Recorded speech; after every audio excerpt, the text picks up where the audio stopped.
Hi friends, మీకు ఈ video నచ్చితే ఈ వీడియోని లైక్ చేయండి, సబ్స్క్రైబ్ చేయండి. ఈ రాత్రి నీకు అసలు నిద్ర పట్టది మనిషా. ఎందుకంటే భార్యాభర్తలు చాలా కాలం తర్వాత ఒకే గదిలో కలిసి ఉంటున్నారు కదా. మనసు విప్పి మాట్లాడుకొని ఇద్దరు ఒక్కటైపోతారేమో. వాళ్ళ మధ్య ఉన్న మనస్పర్ధలు కూడా తొలగిపోయి ఒక్కటైపోతారు అని అనిపిస్తుంది, ఇద్దరు కలుస్తారు అని అనిపిస్తుంది అని దేవయాని అనడంతో, అంతేనా, అయితే వాళ్ళిద్దరు ఒక్కటైపోతారా అని మనిష తల పట్టుకొని ఉంటుంది. లక్ష్మి కళ్ళు తెరిచి చూసేసరికి మిత్ర లక్ష్మి పైన చెయ్యి వేసి మంచి నిద్రలో పడుకుంటూ ఉంటాడు. లక్ష్మి మిత్ర చేయి తీయడానికి ప్రయత్నిస్తూ ఉంటుంది. అయితే మిత్ర ఆ చేతిని మరింత ముందుకు జరుపుతూ ఉంటాడు. మిత్ర గారు మంచి నిద్రలో ఉన్నట్టున్నారు. ఇప్పుడు నేను కదిలితే మిత్ర గారికి డిస్టర్బెన్స్ అయ్యేలా ఉంది, మెలకు వచ్చేలా ఉంది అనుకుంటూ, సరే ఇలాగే కదలకుండా పడుకుందాము అని లక్ష్మి మిత్రని చూస్తూ అలాగే మంచి నిద్రలోకి జారుకుంటుంది. మిత్ర అలాగే లక్ష్మి పైన చెయ్యి వేసి నిద్రపోతూ ఉంటాడు. మనిష తల పట్టుకొని గదిలో కూర్చొని ఉంటే, ఏంటి మనిష, రాత్రంతా నువ్వు నిద్రపోనట్లున్నావు అని దేవయాని ప్రశ్నిస్తూ ఉంటుంది. వాళ్ళిద్దరూ ఆ గదిలో ఉంటే నీకు ఈ గదిలో ఎట్లా నిద్ర పడుతుందిలే. వాళ్ళిద్దరూ ఆ గదిలో ఏం చేశారో అని నువ్వు జాగారం చేసి ఉంటావు అంతే కదా అని దేవయాని అంటూ ఉంటే, నా సిచ్యువేషన్ నీకు కామెడీగా ఉందా ఆంటీ అని మనిష అరుస్తూ ఉంటే, బాగుంది మనిష, అంత మీద కోపం దుద్దు మీద చూపించినట్లు నువ్వు నా మీద అరుస్తున్నావేంటి, ఉన్నమాటే కదా నేను చెప్పాను. అయినా ఉదయం అయి చాలాసేపు అయ్యింది. ఆ గది వైపుకు ఎవరైనా వెళ్తారా అని చూస్తుంటే ఒక్కరు కూడా ఆ గది వైపుకు వెళ్ళటం లేదు. వాళ్ళిద్దరూ లోపల ఎలా ఉన్నారో ఏమో అన్న టెన్షన్ నాకు కూడా ఉంది అని దేవయాని అంటుంది. ఉదయాన్నే కార్పెంటర్ని పిలిపించి ఆ డోర్ తెరిపిస్తానని అంకుల్ చెప్పారు కదా అని మనిష అంటుంది. ఆ అవసరం ఇంట్లో వాళ్ళకి ఎవ్వరికి లేదు మనిషా, అందుకే కదా ఎవరు పట్టించుకోవట్లేదు. ఆ అవసరం నీకే ఉంది. నువ్వే లేట్ చేయకుండా ఇలాగే లేట్ చేసి ఉంటే వాళ్ళిద్దరూ మరింత దగ్గరైపోతారు అని దేవయాని అంటుంది.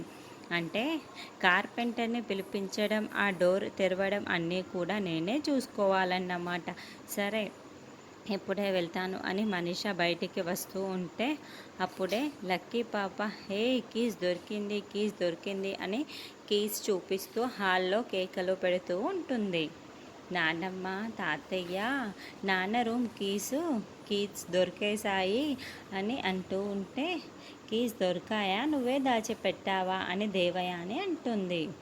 ఏమంటున్నావు దేవయాని, నేను దాచిపెట్టడం ఏంటి అని లక్కీ పాప దేవయానికి కన్ను కొట్టి పక్క నుంచి పరుగులు పెడుతూ ఉంటుంది. ఇదంతా దేని పనే మనిషా, కన్ను కొట్టి వెళ్తుందో చూడు. మనం అనవసరంగా బుక్ అయ్యాము. వాళ్ళిద్దరూ ఆ గదిలో ఉండటానికి ఈ చిన్న పాపే కారణం అని దేవయాని పద చూద్దామని మనీషా దేవయాని ఇద్దరు పైకి వస్తూ ఉంటారు. అప్పుడే లక్కీ పాప కీస్తో డోర్ ఓపెన్ చేసి చూడగా మిత్ర, లక్ష్మి ఇంకా మంచి నిద్రలో అలాగే నిద్రపోతూ ఉంటారు. మిత్ర లక్ష్మి పైన చెయ్యి వేసి అలా నిద్రపోతూ ఉంటే దేవయాని, మనీష షాకింగ్గా చూస్తూ ఉంటారు. వీళ్ళిద్దరూ రాత్రంతా ఒకే బెడ్డు పైన పడుకున్నారు మనిష, అంటే వ్యవహారం చాలా దూరం వెళ్ళింది. చూడు దగ్గర ఎలా పడుకున్నారో. మిత్ర లక్ష్మి పైన చెయ్యి కూడా వేశాడు అని దేవయాని చూపిస్తూ ఉంటే మనిష గుడ్లు అప్పగించి చూస్తూ ఉంటుంది. నాన్న లేవండి, నాన్న లేవండి అని లక్కీ మిత్రని ఊపుతూ మరీ లేపుతూ ఉంటుంది. అయినా కూడా మిత్ర మత్తులో ఉండటం వల్ల గుడ్ మార్నింగ్ లక్కీ అని అలాగే పడుకొని పోతాడు. గుడ్ మార్నింగ్ అమ్మ అని లక్కీ చెప్పడంతో గుడ్ మార్నింగ్ లక్కీ అని లక్ష్మి చెప్పగానే అప్పుడు మిత్ర తీరుకొని టక్కున లేచి కూర్చుంటాడు. త్వరగా వెళ్ళి రెడీ అవ్వండి నాన్న, సంజన అత్తయ్య వాళ్ళది గుళ్ళో పూజుంది కదా అమ్మ, నువ్వు మమ్మల్ని రెడీ చేద్దురా అని లక్కీ చెబుతుంది. అలాగే అంటూ మిత్ర లేచి వెళ్తే లక్కీని తీసుకొని లక్ష్మి గది బయటకి రాగానే అక్కడ మనీష దేవయాని అడ్డుగా నిల్చొని ఉంటారు. లక్ష్మి మనీష దేవయానిని చూస్తూ కావాలని సిగ్గుపడుతూ అక్కడి నుంచి వెళ్తుంది.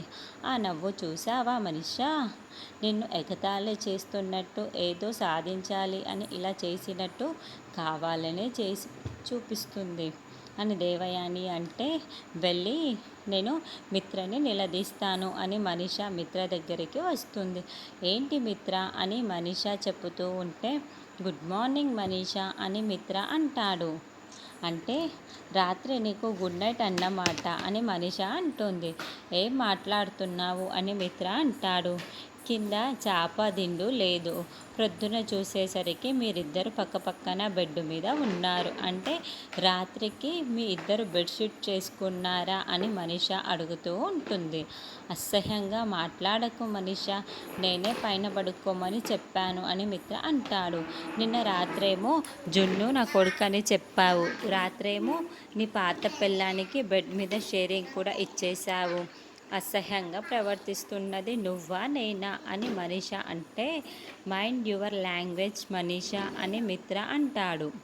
తన మీద ప్రేమతో నేను ప్లేస్ ఇవ్వలేదు అని మిత్ర అంటే, మరి జాలి చూపించి ఇచ్చావా, కింద పడుకుంటే కందిపోతుందని చెప్పి ప్లేస్ ఇచ్చావా?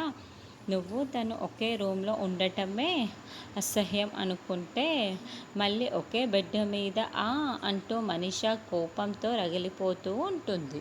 నువ్వు అనవసరంగా ఏదేదో ఊహించుకుంటున్నావు.